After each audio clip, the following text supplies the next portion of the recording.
Good morning, family. Yes, the date on that slide is wrong. That's what happens when you get ahead in your sermons and then schedules change. But that's all right. It's great to be here. And I'm glad you're here. And I hope you've been encouraged thus far. If I were to ask you, who have you influenced? Could you tell me? Could you tell me who you've made an impression on? Now, you may be able to name a few people, but I guarantee you that you do not know everybody that you've influenced. You don't know everybody that has seen you do something or heard you say something that had an impact on them. Whether we want to admit it or not, we are influencing people in our lives every day. Could be our children, could be friends, could be family, but it's also strangers. We influence people. We show them things. First of all, I want to concentrate on the biggest group of people we impact, especially as parents, children. Children watch us. I believe we've all probably said it. I'm never going to turn into my parents. And then when we start having children, what do we find? We find ourselves saying things that our parents said to us. And then it hits us. I'm turning into my parents. Progressive Insurance has a whole commercial about that. Turning into our parents. But whether we believe it or not, our children do pay close attention to what we do and what we say. They may not always listen. They may not always heed our advice, but they listen. We have an influence over young lives, be it good or be it bad. I remember when I was young, there was a commercial on TV. It was an anti-smoking commercial. It was about a father and a young boy. He was probably 5 or 6. They were out enjoying the day, and they was doing all these neat things together. And then at the end of the commercial, they come to a tree and they sit down at this tree with their backs leaning against the tree. And the father takes out a pack of cigarettes. And he gets a cigarette out and lays the pack down beside him, and the young boy picks it up and does the same thing. And of course, the idea was we are influencing our children. And we do, whether it's a good thing or a bad thing. Several years ago, a country singer by the name of Rodney Atkins had a song out called Watching You. And the first verse of the song starts out about him and his son are driving through town. And his son sitting beside him in his booster seat, and it says he has a Happy Meal. And he says he knows he can't have the toy till the nuggets are gone. And so he said a green traffic light turned straight to red. I hit the brakes and mumbled under my breath. His fries went a-flying and his orange drink spilled all over his lap. He said, then my 4-year-old said a 4-letter word that started with S, and I was concerned. And I said, son, where'd you learn to talk like that? He said, I've been watching you, Dad. Ain't that cool? We influence our kids. But then the song goes on to say when he got home, he said, I went out to the barn and I prayed real hard. God, please help me help my stupid self. And then he talks about going to put his child to bed. He said, this side of bedtime, later that night, turning on his Scooby-Doo night light, my boy crawled out of bed and hit his knees and talked to God like he was talking to a friend. And I said, "Son, where'd you learn to pray like that?" He said, "I've been watching you, Dad. Ain't that cool?" You see, good and bad, kids will imitate us. We will influence them. And knowing that kids watch us, we have to teach our children correctly. Moses wrote in Deuteronomy chapter 6, verses 6 and 7, "These commandments that I give you today are to be written on your hearts. Impress them on your children." And he goes on to say, write them on the doorposts, so you see them when you go in and out.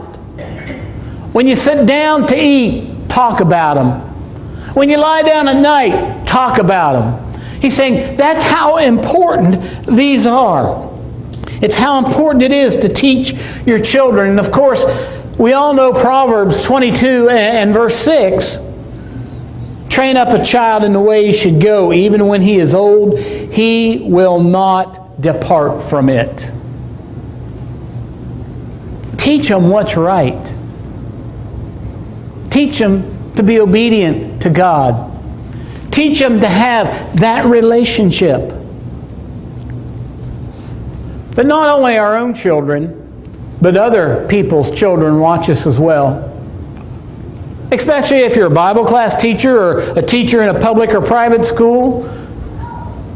Other people's children watch you, but other people's children are watching you in here today. They know you. As a teacher and a Christian, we have to know that little eyes are always watching. A fellow by the name of Sidney J. Harris once said, "The best teacher is not the one who crams the most into a pupil, but the one who gets the most out of one. Education is a process, not of stuffing people like sausage into a casing, but of eliciting from the people that the potentialities hidden even from themselves." So what he's saying is it's more important that you encourage someone to discover their talents and start young. That's what I admire about our young men in our congregation. They want to get up here. They want to lead singing. They want to lead prayer. They want to read Scripture. They want to preach. And we want to encourage them to do that. We want them to develop these talents. And it's not about cramming things into them. If they don't want to preach, we don't make them do it. You let them do what they want to do and let them develop that talent. Let them develop to their full potential, because what happens when we start telling them what they have to do, they'll never live up to their full potential. Never will. Well, they'll either quit or they'll be so divided that they'll never be able to get to that top level. There are countless stories of preachers, of elders, of deacons, thanking their early childhood Bible teachers, not only for the teaching of class, but the examples they set in their Christian living. Because not only do our students out of class see us in class, they see us outside of class. They see how we deal with other people. They see how we deal with tough situations sometimes. And that can impress upon them the way they're going to react later in life. Because they're watching us. They're watching us. Knowing all these things, what makes a good Bible class teacher? Well, certainly one who lives a life worth imitating. You know, as Paul put it in 1 Corinthians 11, verse 1, "Be imitators of me, just as I also am of Christ."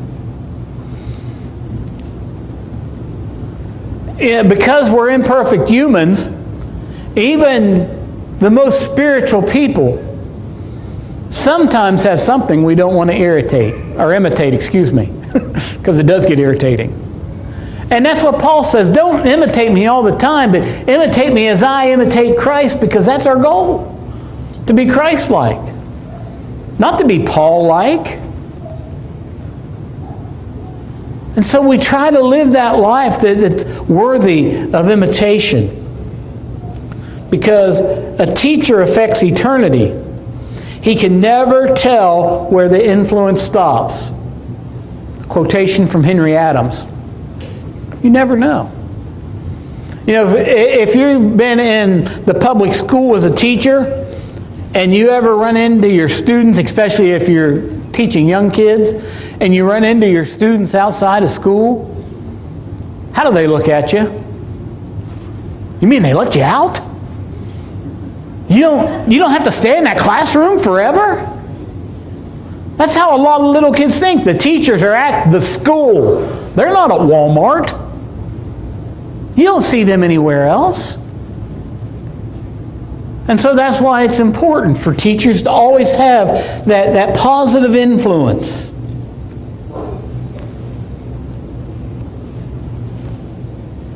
I always remember my brother-in-law sneaking into a bar when he was underage, ran into two of his teachers in there. He never forgot that. He never did. So we need to imitate a positive example. And we need to set that positive example. Secondly, adults watch other adults. People watch how you act. You know, we have influence on our friends. According to James chapter 1 and verse 25, we live under a law of liberty. And so that law of liberty allows us to live as we choose. We're not bound by the laws that God put on the Israelites. But we're bound by the law of love. The love of first of God and then of one another. But yet we must be careful not to abuse those liberties. In Galatians chapter 5 and verse 1, Paul said, "You, my brothers, were called to be free. But do not use your freedom to indulge in the sinful nature. Rather, serve one another in love." Yeah, we can all stand up and say, "I can do what I want because I'm free." But Paul says, don't do that. You were called to be free, but don't abuse that freedom. Don't use it to be sinful. Don't use it to make your brother stumble. Use your freedom to serve one another in love. It drives me crazy to hear a Christian say, "I don't care what they think." Friends, as Christians, we do need to care what other people think.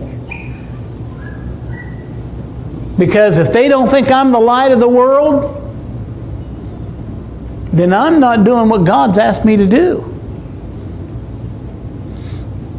And so I do need to be concerned about that. You know, it is true in a sense, because Paul said in 1 Corinthians, "Look, no man judges me." Matter of fact, none of you judge me, is what Paul's saying. He says, I don't even judge myself. My judge is God. But yet, just because no man judgeth me doesn't mean that I should have the attitude, it doesn't matter what people think of me. Because when I go out into the world, when you go out into the world as a Christian, you are a representative of Jesus Christ. And you want people to see Jesus Christ when they see you. Just like Jesus told Philip, when Philip said, "Just show us the Father, and that'll be enough." He said, "Philip, anyone who's seen me has seen the Father. You've been with me all this time, and you do not understand that?" We have to be that example. We do have a responsibility to our brothers. Romans chapter 14 and verse 13 says, "Determine this, not to put an obstacle or a stumbling block in a brother's way." Now, friends, I want you to understand that doesn't mean just because a brother might disagree with my opinion that I have to change it. It doesn't mean just because a brother don't like the way that we want to do something that we don't do it. That obstacle or stumbling block that Paul's talking about is don't do something that makes your brother sin. Amen. I mean, we can disagree with one another. And frankly, there's a lot of things within the Church of Christ that we have different opinions about.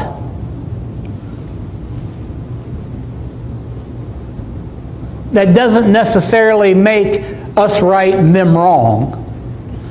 But there are some people that just are downright against things that I have seen congregations say, well, they don't want to do it, so we won't. And they never grow.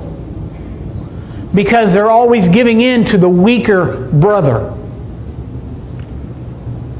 But Paul says, just don't do things to make them sin.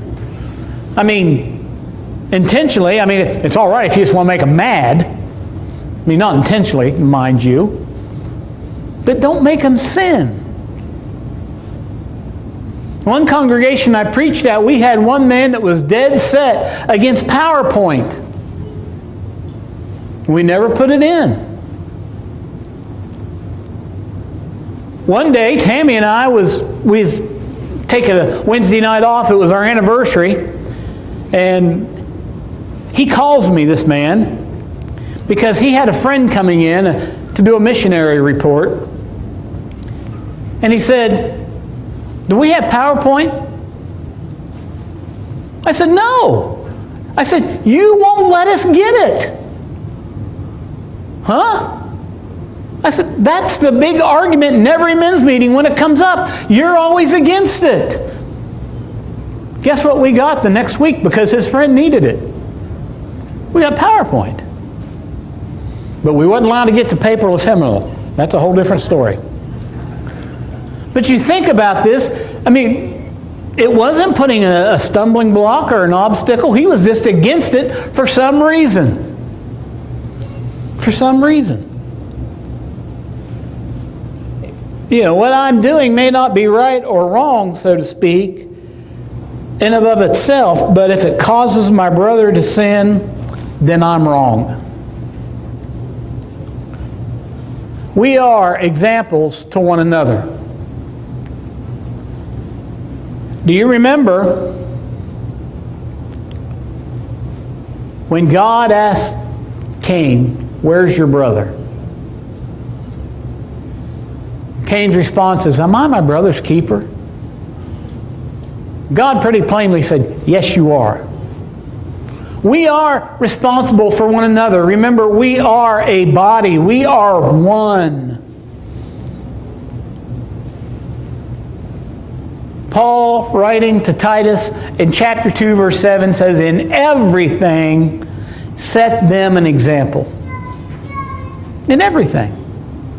And not just your Bible teaching, not just your preaching, but everything you do, Titus, be an example to your brothers and sisters. Lift them up. Encourage them. Show them the way to live. Because we have to live our lives knowing that we are always influencing someone. I mean, think about this. Maybe you go into a store and the clerk is a little hard to get along with. We've never had experienced that, right? I mean, people have bad days, don't they? And sometimes it comes out on you. We have to choose how to decide to react. Now imagine that we react in a negative manner. The following Sunday, we come to worship, and lo and behold, maybe that clerk's there. What are they going to think of your congregation? Now, if that's the way they act there, I'm leaving now. I mean, they're not going to think about the fact maybe I deserved it. Maybe I instigated it. All they're going to think about is what your reaction to them was. And it's that way with anybody we meet. Before I was a Christian, I worked pest control for a while, and my direct supervisor, he had 3 claims to fame. He was an ex-Marine. He cut his own hair, and he preached in the Baptist church. I went with him one day because he had a car in the garage, and he was going to go pick it up. Well, the guy behind the desk said, well, it's not ready because one of the parts we had to order, and it's not going to be in until tomorrow. I was glad I wasn't behind that desk. I mean, I was frightened, and I was standing over here. I mean, he went off on this guy. He lost it. I mean, his face was red, and he was yelling and spitting as he talked. I said, geez. And then he wanted to sit down at lunch and talk to me about the Bible. I kind of thank him, though, because he's part of the reason I'm a Christian today. Because when he started telling me that I wasn't a Christian yet, but Tammy and I had sporadically attended the church, and he told me, well, you attend that church, you're going to hell. And I decided I'm going to read the Bible so I can start proving him wrong. That was the reason I started reading it, to prove him wrong. Oh, but God has a way of reaching your heart. So I got to kind of thank him. But I often thought, as I grew as a Christian, I always remember that, and I think everybody in that auto parts place or in that repair place heard that man screaming at the top of his lungs at this poor guy that had no control over the situation. How is that evangelistic? How is that drawing people to Christ?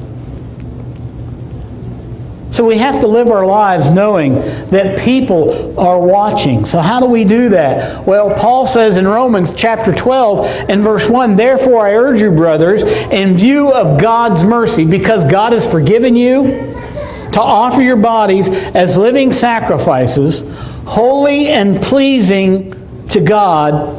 This is your spiritual act of worship. Sacrifice your life to God. Say, God, you are in control. Now, that doesn't mean you're not going to have to make decisions. It doesn't mean you're not going to be tempted. But you're choosing to react in a godly manner no matter the situation. You're choosing to live your life for God. You see, a man leaves all kinds of footprints when he walks through life. Some you can see. His children, his house, his household. Others are invisible, like the prints he leaves across other people's lives. The help he gives them, the things that he said, the jokes he's told, possibly, maybe gossip that has hurt others, or encouragement. A man doesn't think about it, but everywhere he goes, he leaves some kind of mark. I mean, we have to acknowledge the fact, especially when we're out in public, that we are leaving a footprint that someone is witnessing, someone is seeing. And friends, you know my aversion to drivers that don't drive like I do. I've been really trying to change my name calling of other drivers. I slipped the other day, sorry. But when you start learning and making a conscious effort, it becomes easier and easier every day. A friend of mine who's a preacher in Atlanta, and he's big time, he's wrote books now, but he always talks about when he first became a Christian when he was in Oregon. His family owned a trucking company, and he drove truck for his dad, and they started attending a church there. One day he was driving and traffic was terrible, and he had had some problems earlier, but anyway, he went to make this turn with his truck, and he hears somebody honk their horn. He says, instinctively, I stuck my left arm out the window and told them they were number one. He says, when I made my turn, I glanced over, and it was the preacher from the church who went honking and waving. What an impression, right? We have to know that people are watching. Paul says it best in Colossians chapter 3 and verse 17, whatever you do in word or deed, do all in the name of the Lord Jesus. And frankly, we have to remember God is watching us. God is always watching us. As secretive as sometimes we may try to be, we can't hide a thing from God. Hebrews chapter 4 and verse 13 tells us very plainly, and there's no creature hidden from His sight. All things are open and laid bare to the eyes of Him with whom we have to do. Nothing is hidden from God, and He's the one that we have to answer to. That puts a whole different light on the way we live our life. You know, it's a good thing because, first of all, we know we're never alone because God is always with us. He's always watching us, no matter what we're facing.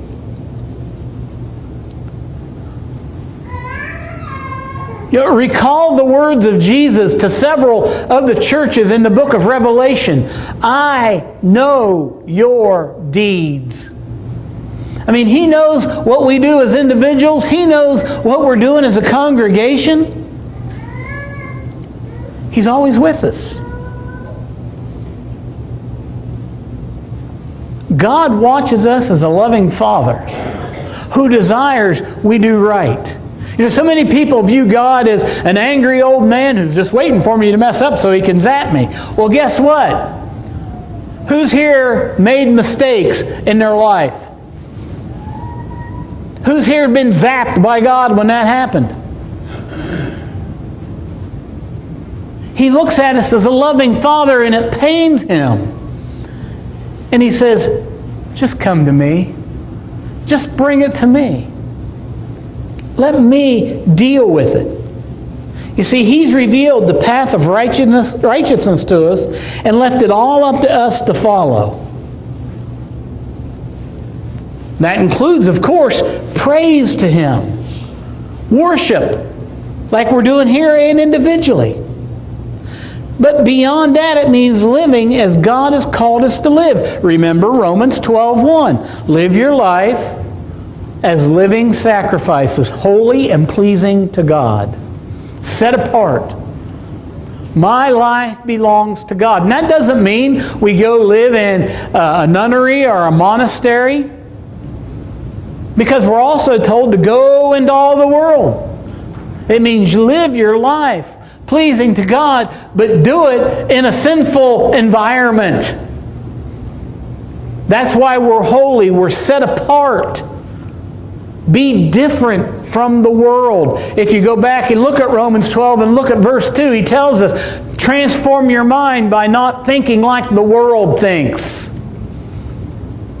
See, and as hard as it can be and as difficult as it can be, this is the world God put us in. And He says, you can live your life holy and pleasing to me because you have the right to choose. You have the right to choose.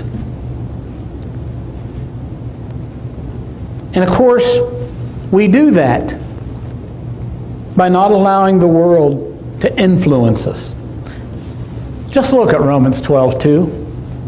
Do not conform any longer to the pattern of this world, but be transformed by the renewing of your mind. Then you'll be able to test and approve what God's will is, His good, pleasing, and perfect will. So let's determine to live our lives holy and pleasing to God as a sacrifice. How do we do that? By not conforming any longer to the world. Don't think like they think, but be transformed by renewing your mind. Think like God thinks. Think like God thinks. Then you can prove God's will, His good, pleasing, and perfect will. Friends, I want you to know right now, you're being watched. Somebody's watching you. Somebody has witnessed the things you've done during this assembly. Be it good or bad. Children's, friends, and strangers are being influenced by our life every day. But friends, more importantly, God is watching us. God knows our deeds. And remember, nothing's hidden from God. God knows our thoughts and our intentions. So the question is, what kind of example are you setting? What are people seeing when they see you? Are people willing to follow you?